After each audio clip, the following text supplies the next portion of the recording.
안녕하세요, 불량TV입니다.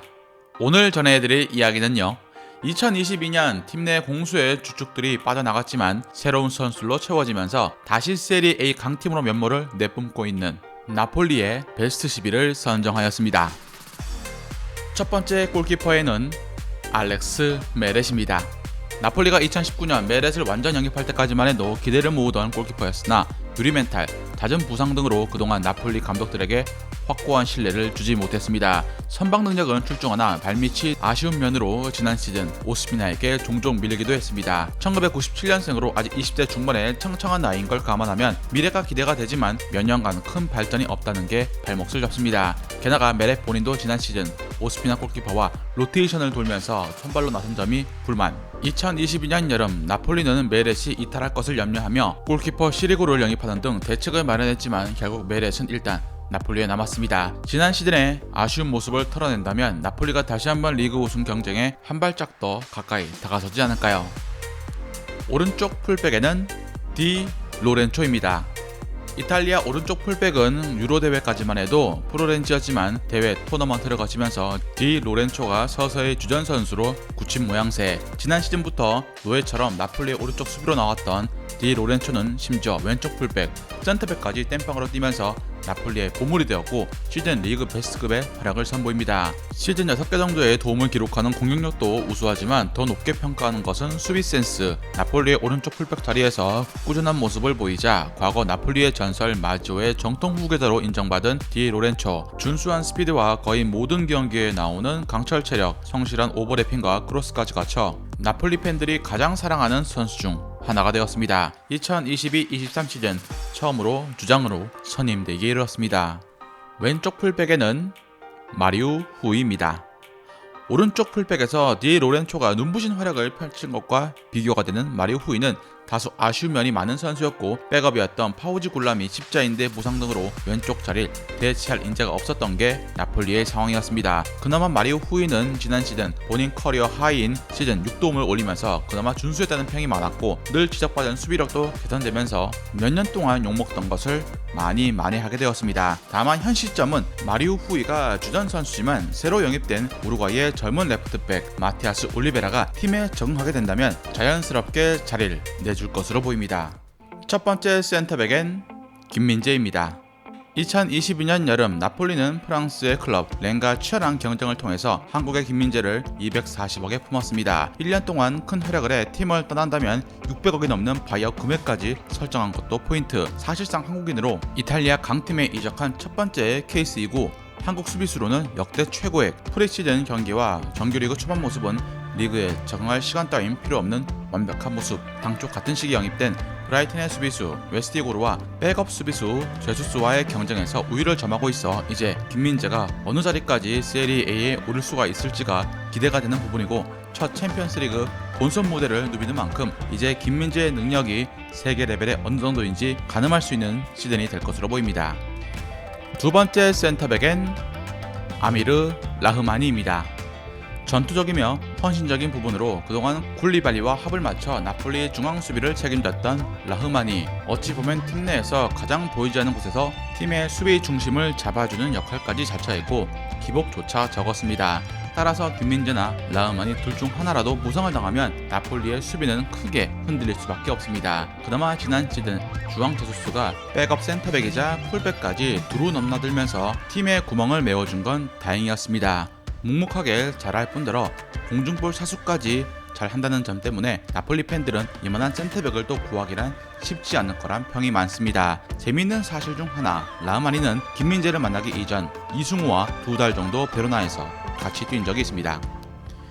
첫 번째 미드필더에는 지엘린스키입니다.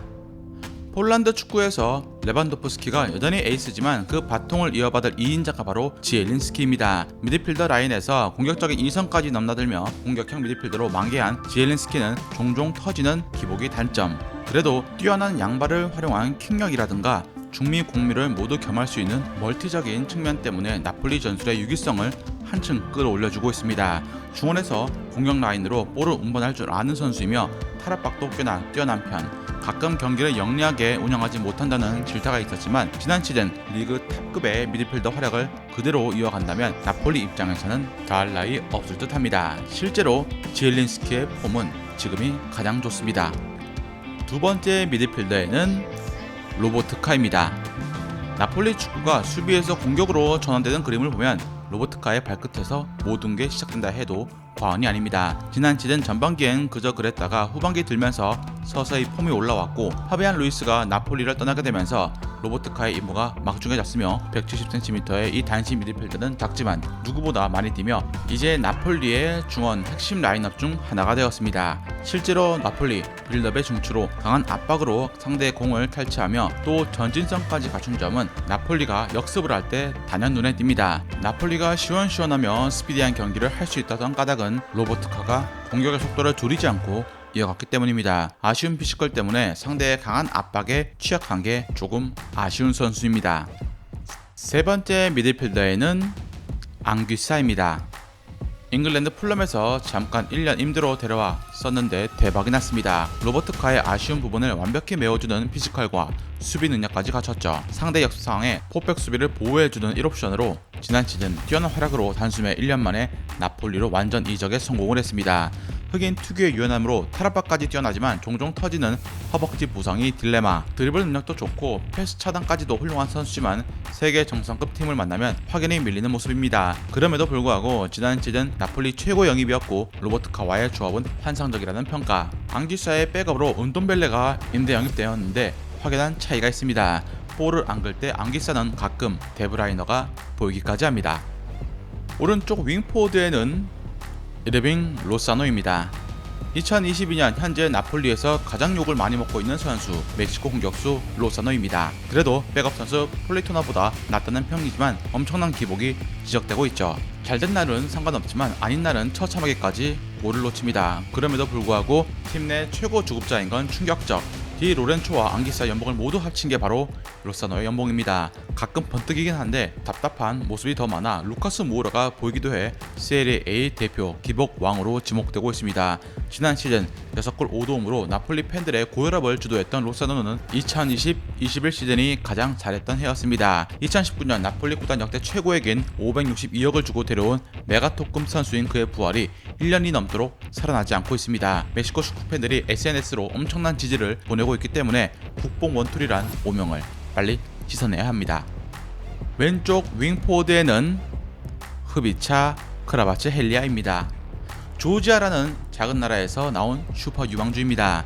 2020년 러시아 리그 올해 유망주상을 받으며 황인범과 함께 루빈카잔에서 뛰었던 흐비차 크라바츠헬리아. 이미 2021년 겨울 이적 시장 때부터 수많은 팀들의 구애가 있었고 때마침 로렌초 인시네가 팀을 떠나게 되자 후계자로 흐비차를 영입하게 이릅니다. 놀라운 게 잠재 몸값이 330억까지 올랐던 거에 비해서 나폴리 이적료는 143억이라는 것입니다. 세rie A 개막 후 3경기에서 3골 1도움으로 센세이션한 데뷔를 마쳤습니다. 양발, 중거리, 헤더까지 온몸을 이용한 박스 안쪽을 타격을 할 수 아는 슈팅 능력은 최고입니다. 게다가 스피디한 드리블 능력도 겸했죠.